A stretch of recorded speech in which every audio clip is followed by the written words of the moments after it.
अस्सलामुअलैकुम वरहमतुल्लाहि वबरकातुह। बिस्मिल्लाहिर्रहमानिर्रहीम। सर्व स्तुती अल्लाहसाठी आहे। दुरूद व सलाम असो अल्लाहचे अंतिम रसूल हजरत मोहम्मद सल्लल्लाहु अलैहि वसल्लम यांच्यावर। प्रिय भाऊ आणि बहिणींनो, या 6व्या भागात आपण रसूल अल्लाह सल्लल्लाहु अलैहि वसल्लम यांचा तो अत्यंत महत्त्वाचा संदेश समजून घेणार आहोत, जो फितना, परीक्षा, आधुनिक काळातील आव्हाने आणि सुन्नतवर ठाम राहणे याबद्दल आहे। रसूल अल्लाह सल्लल्लाहु अलैहि वसल्लम यांनी म्हणाले, आधी इशारा दिला, माझ्या नंतर फिरतने येतील अंधाऱ्या रात्रीसारखे। आज आपण पाहतो हराम सहज उपलब्ध, सत्य आणि असत्य मिसळलेले, दीनची खिल्ली उडवलेली आहे। हा संदेश सांगतो, अशा काळात ईमान वाचवणे हेच मोठे यश आहे।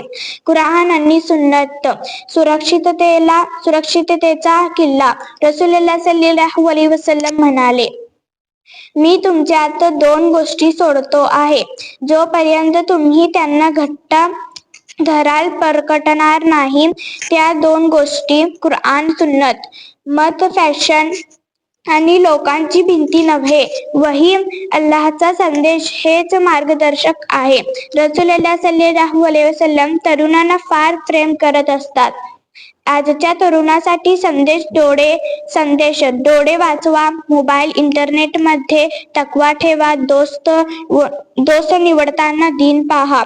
जो तरुण अल्लाहसाठी स्वतःला थांबवतो, अल्लाह त्याला उंच दर्जा देतो।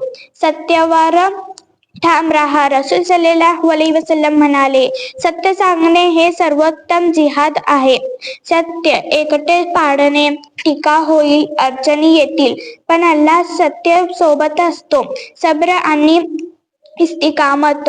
रसूल सल्लल्लाहु अलैहि वसल्लम यांचा अंतिम सल्ला, सब्र ठेवा, दीनवर ठाम राहा, लहान अमल सोडू नका। अल्लाहकडे सत्यात इस्तिकामत फार प्रिय आहे। फितन्याचा काळ असो वा सुखाचा, रसूल सल्लल्लाहु अलैहि वसल्लम यांचा संदेश एकच आहे, ईमान सांभाळा, सुन्नत पकडा, अखेर विसरू नका।